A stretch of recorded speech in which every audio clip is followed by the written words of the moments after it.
Welcome back to a mental health break with Vincent A. Lanci. I'm Vincent A. Lanci, speaker, coach, and author of the book Left for Dead, A Story of Redemption. And I'm Jennifer Webb, state representative for Florida's 69th district over in Southwest Pinellas County. And I also am an advocate for mental health and cognitive health. Thank you for joining us, Jennifer. When I was 21 years old, I was the victim of a hit-and-run accident while walking home from a friend's birthday. After coming out of a coma and suffering from a traumatic brain injury, or you may know of as a TBI, I soon realized that it was time to put my mental health on a very high pedestal. This transformative experience has led me to create a podcast that is all things mental health. Would it add value to your life to hear mental health professionals and advocates share their authentic stories related to mental health? If you answered yes, you came to the right place. I want to start by congratulating you for making your mental health a priority. If you enjoyed today's episode, please rate the show 5 stars and continue listening by subscribing. On this episode, I am happy to introduce my guest, Florida District 69 State Representative Jennifer Webb. I was introduced to today's guest through one of my close friends, Robin at TGH. Jennifer fights for Florida's families and local businesses. She strives in each session and with each piece of legislation that she sponsors to make a real difference in the lives of her neighbors. She works tirelessly to find common sense solutions that will garner strong support from both Republicans and Democrats. This is in part why she was voted one of the most successful freshman legislators. She also has a burning passion to break down mental health stigmas, so I had to have her on the show to make a difference together. Jennifer, thank you so much for coming on the show. Thank you so much for having me, Vincent. I'm really excited to be here. My passion for mental health advocacy is seated in my own personal story. 7 years ago, in tragedy. 7 years ago, my baby sister committed suicide as we were running towards her to save her life. She was addicted to opioids and also had hit a patch of despair and depression.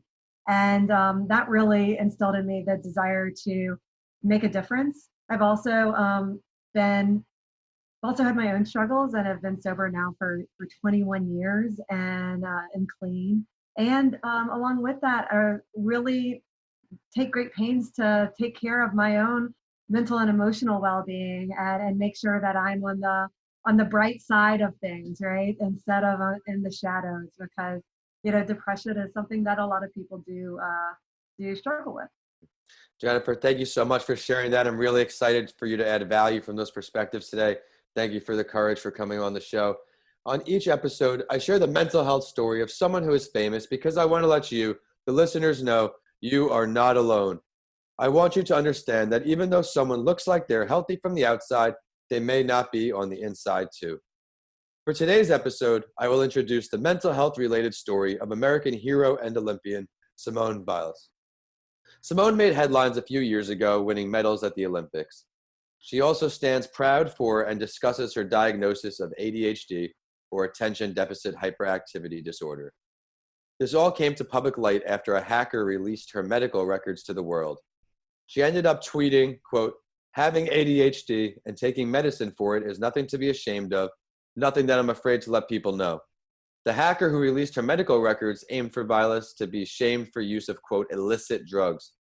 No surprise here, Simone did not let that happen. In another tweet, she said, quote, "I have ADHD and I have taken medicine for it since I was a kid.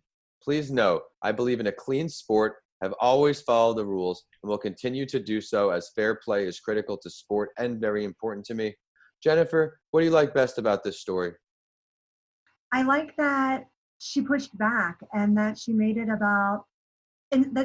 balance of like taking care of her own mental health and cognitive health, and that's not a contradiction to having a fair sport, and shame on the person for trying to make it sound like she was doing something wrong or shameful or antithetical to like the passion and of good sportsmanship that competitors at her level really advocate.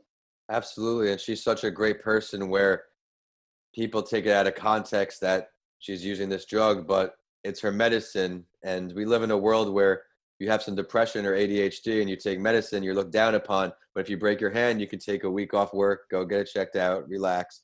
But this is an issue. Yeah, and I think that's so important that people, you know, and I love that she spoke specifically about medicine to your point, because oftentimes um, I think that people are maybe wary of taking or of taking medicine, prescription medicine for depression, anxiety, other things. And sometimes that's exactly the right um, combination of support that the person needs, you know, that plus talk therapy or whatever. And I believe that people should be able to get the support and the help that they need, and that's between them and their doctor. I agree with Yeah. you. Yeah.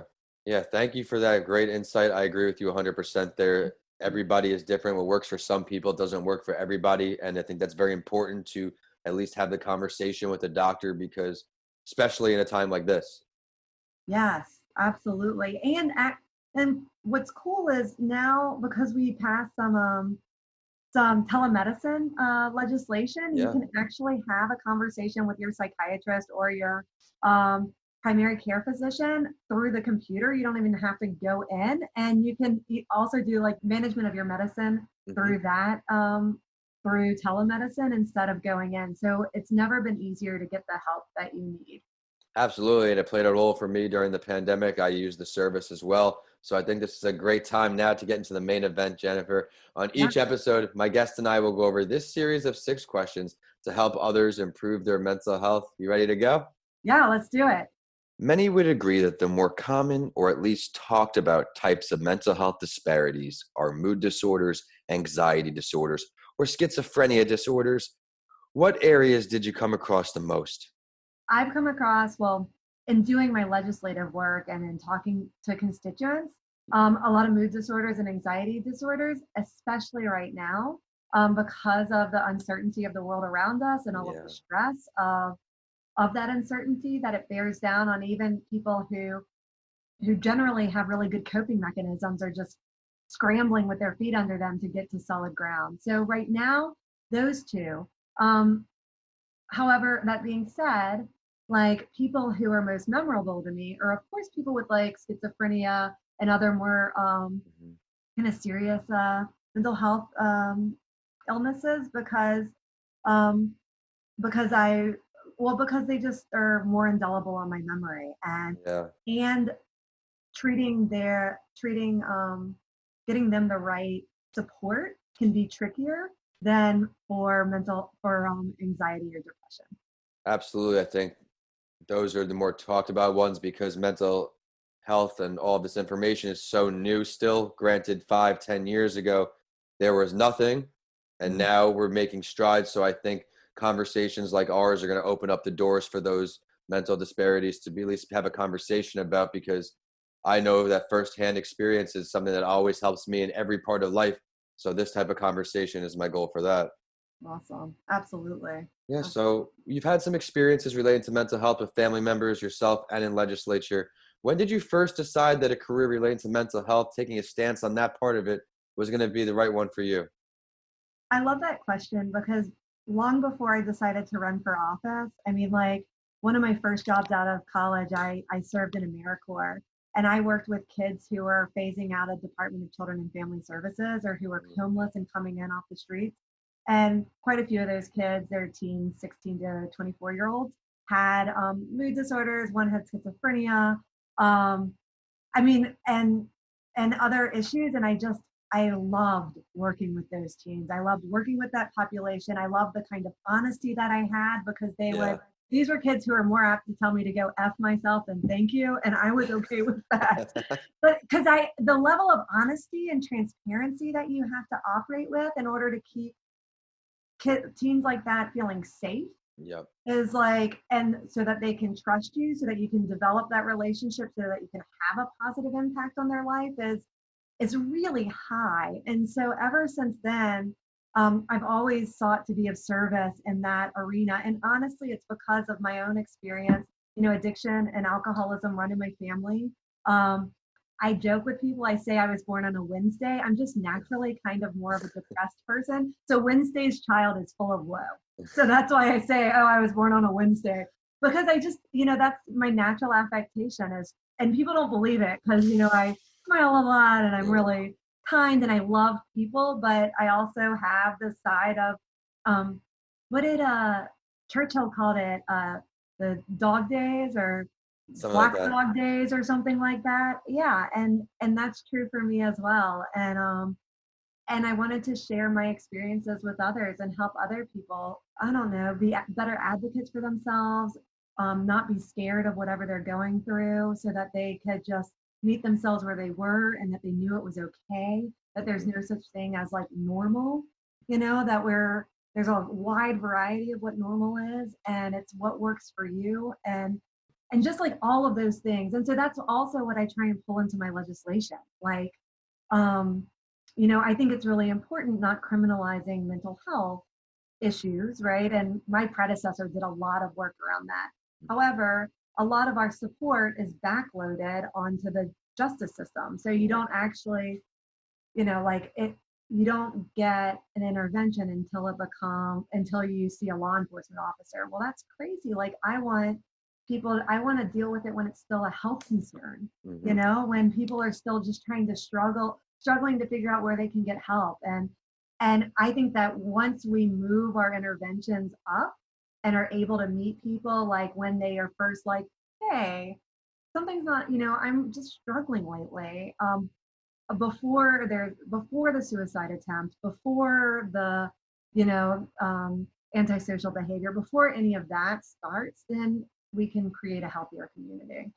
Well, you're doing such a great job at breaking down these stigmas. I'm very proud to have you on the show because you're trying so many different ways to give back and you're courageous enough to share your story. And you have a platform where your audience can hear that message. People that look up to you, they're going to take that a long way. But what advice can you give to everybody listening on as to what may be considered a potential early sign that they may be developing some form of mental disparity, that they might need to be paying a little more attention to their mental health? This is a hard question for me to answer because I'm not a mental health Yeah. professional. But what I will say is I spent all of August focusing on bringing in experts in the mental health arena and answering this question. And so I'll tell you what they said and what I thought was helpful Yes, is please. if life's not working for you, go and see somebody who can help guide you out of the forest. I mean, like just Good way to put it. Yeah. and it doesn't mean that you have to commit off the bat to seeing a social worker or a psychologist or a psychiatrist. It could just mean that they're just skilled people and they can help you figure out what the least intrusive way, the least restrictive way of getting help for yourself would be. So that might just be, talk therapy once a week where somebody just says like what's going on and helps you kind of organize it and problem solve to more intense interventions. I mean, there's so much out there. And so one is like if you're relying on, alcohol or drugs to get you through this time, particularly as like this COVID pandemic economic downturn, and you've noticed that you've been drinking a lot more or using drugs more than you have in the past, and that it feels like a crutch and you're uncomfortable with it, like reach out and get help. If you have noticed that you have more down days than days where you feel okay, and that happens for 10 days or 2 weeks, like go Yeah. and talk to somebody.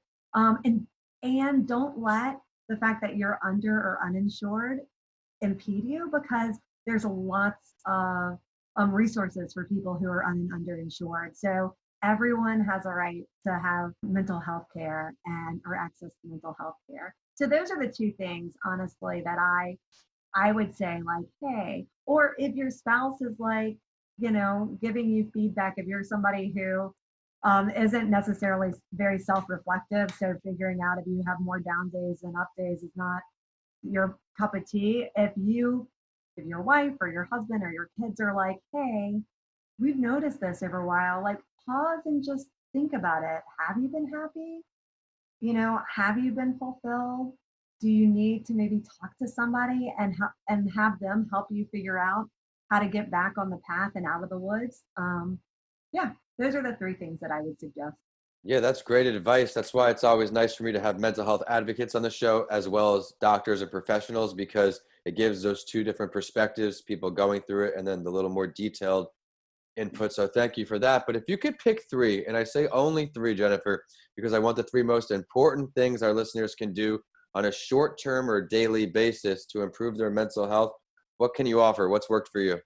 Okay, so I've been thinking a lot about this um, because of COVID, right? So this Yeah, is really specific to this time because I think we've all been kind of struggling.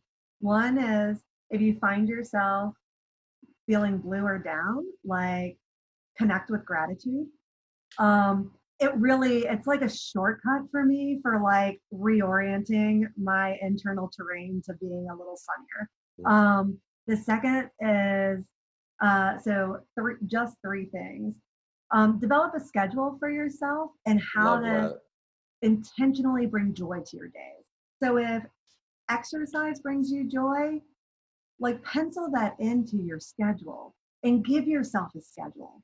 I think a lot of us I've been guilty of it, rolling out of bed, walking 10 steps to my desk and sitting there behind a computer for like 10, 12, 16 hours a day, and then wondering why I feel unfulfilled and down and blue. Like, Mm. well, yeah, I haven't done anything that brings me like joy and love and excitement. And then the third thing is connect with friends um, in some sort of way, figure out how to do that. Humans are social creatures, even those of us like myself who's an introvert. I mean, I thought the first month of lockdown was like a gift from God, honestly, because I am an introvert. And I was like, oh, this is so like it's feeding my soul. I get to like really focus, like just I don't know, like revive myself, especially coming out of the legislative session, which is go, go, go.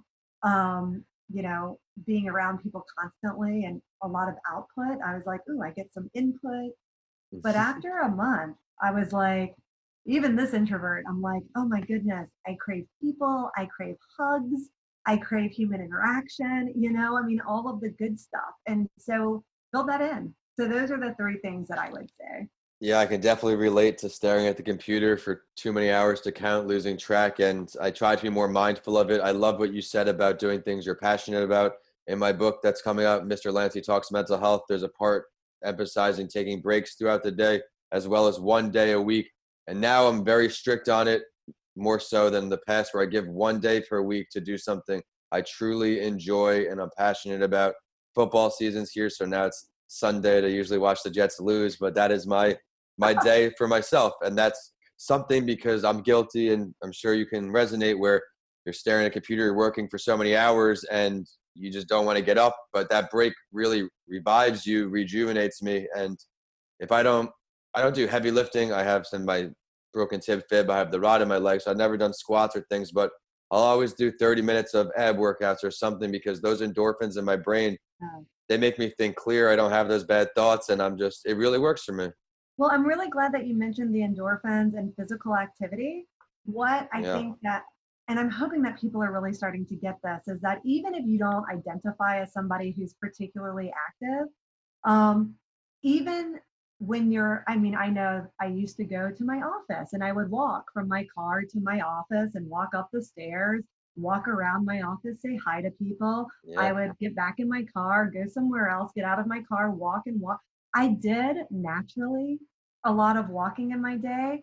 And since COVID and my spouse is in the high risk category, so I've really been being careful about going out and Mm. being around people. I haven't even been doing that much walking. And so intentionally getting out at noon and taking a walk or in the morning taking a walk, whatever it is to just, get my blood pumping and to change my scenery. Yeah. I love that. People hear exercise and they think just weightlifting, but you can go for a 30-minute walk, and you also check off that nature bucket, where natural sunlight is very good for you. It improves your mood. It's proven science, mood Yeah. elevator. So those are definitely great short-term initiatives, Jennifer. Thank you for that. So we just spoke about some short-term initiatives that our listeners can start to create a more positive mental headspace with. Let's delve a little deeper here. What are two longer-term commitments our listeners can make to create a healthier mindset? Honestly, I think that the schedule is a longer term initiative.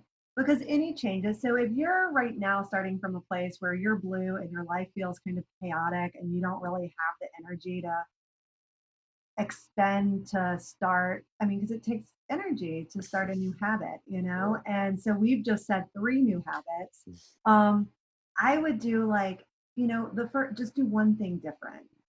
Whether that's having dinner with your family and sitting down and doing intentionally and having that time be a time of coming together.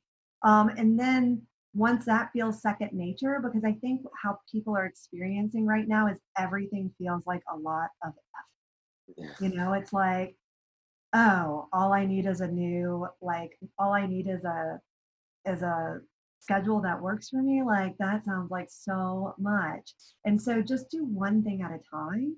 Um, and and once that one thing becomes second nature, then implement something else that you want to I do, like that. you Yeah. know? So I would say that that's a longer or mid-range term thing.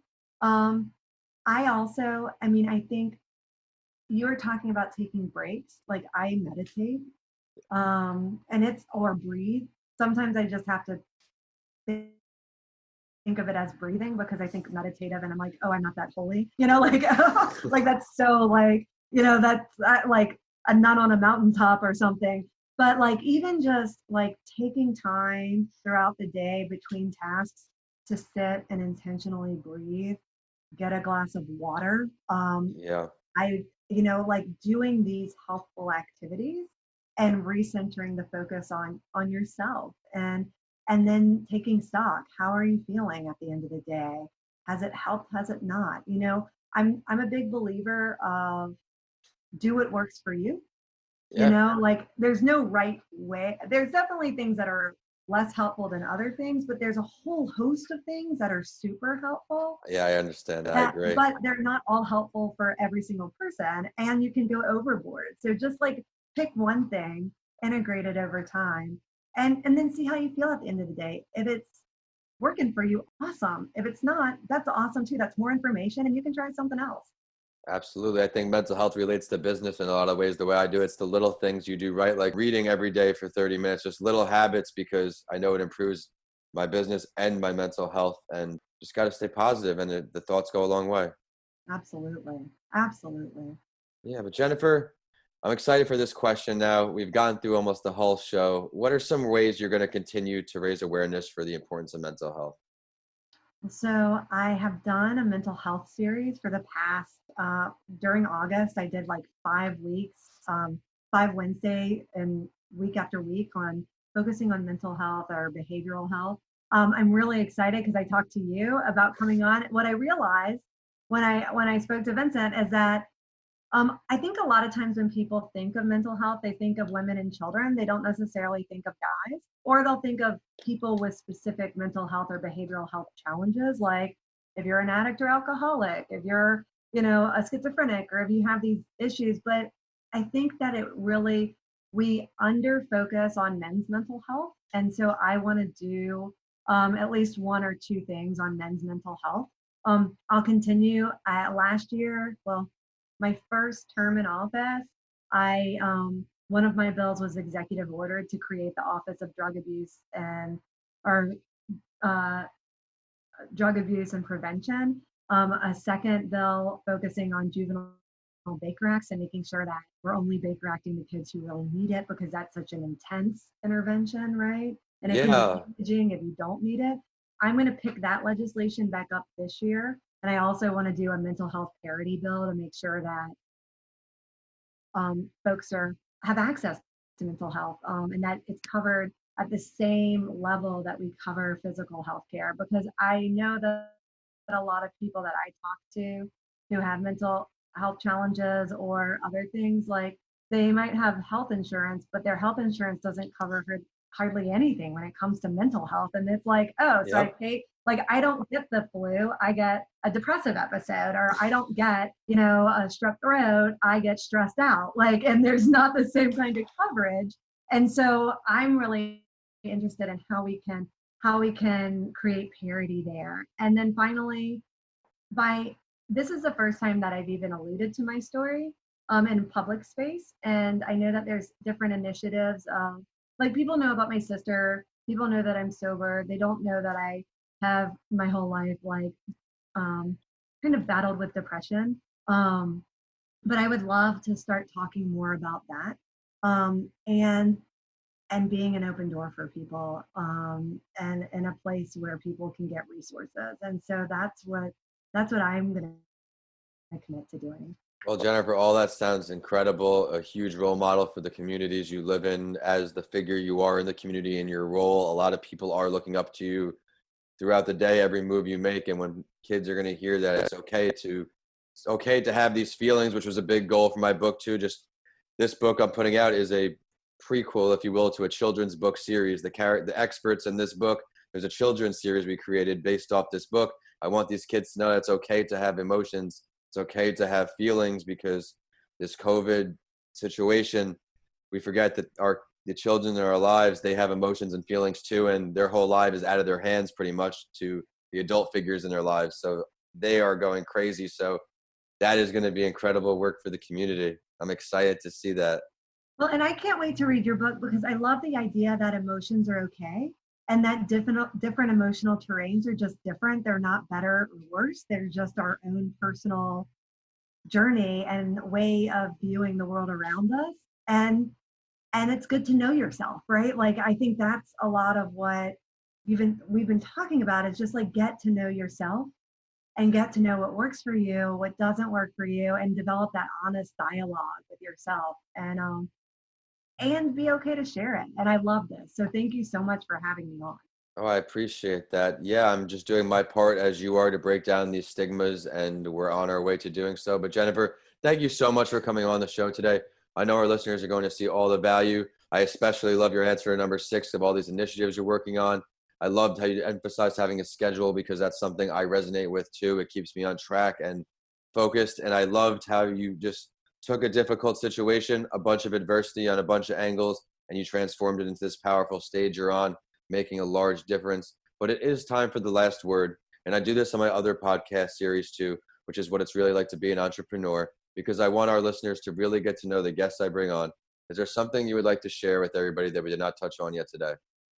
If you or somebody that you know needs help, like, please reach out. And a lot of organizations in Pinellas County, and I'm sure in Hillsborough County as well, have no wrong door policies. So if you just call, one of the health offices and say like, hey, I've been struggling with depression, or I'm worried about my spouse's drinking, or whatever it is, like, it's confidential. They'll find you the help that you need, and you're not alone.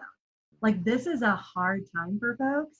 It's unbelievably hard. And I know that I have a big smile on my face, because that's one of my coping mechanisms, is to smile at adversity. But it is unbelievably hard. And for those of us who do struggle with mental health issues or behavioral health concerns, it's particularly hard. So know that you're not alone, but also there's steps that you can take that'll just help you get on solid footing, and be easy on yourself, right? Don't be hard on yourself. If you have a down day, it's just one day. You can start over tomorrow. You can take a nap during lunch, or close your eyes for 5 minutes and say, okay, from this point forward, like, and just be kind to yourself, especially right now. I love that. Every dark day just means that there's a bright day ahead. Would you mind please sharing your professional social media, the website, ways for our listeners to follow your endeavors? Sure. It's at Jennifer Webb FL. That's my Facebook and Instagram and Twitter, I think. And my email is jennifer.webb@myfloridahouse.gov. And then my cell phone, I share it with everyone, 727-320-6275. So if I can be helpful, you can reach me in any of those 3 ways. Absolutely. Well, thank you again for sharing all that. Be sure to check out her content. And it is social media time for the show as well. And we're on whichever platform you like to use. We're on LinkedIn at A Mental Health Break with Vincent A. Lanci. On Instagram and Facebook is A Mental Health Break. And on Twitter, we're Podcasts by Lanci. So you have updates from this show and what it's really like to be an entrepreneur. I'm Vincent A. Lanci on all social media and YouTube, and my website is vincentalanci.com. If you check out my books, DM me. I would love to hear from you all. We have Mr. Lanci Talks Mental Health, Left for Dead, A Story of Redemption, and How to Transform Your Mindset When the Norm is Changed, all on my website now. If you liked today's episode, please continue listening and rate A Mental Health Break with Vincent A. Lanci 5 stars. I work hard to find value delivering guests each episode. Thank you for listening, and I'll see you all on the next episode of A Mental Health Break with Vincent A. Lanci.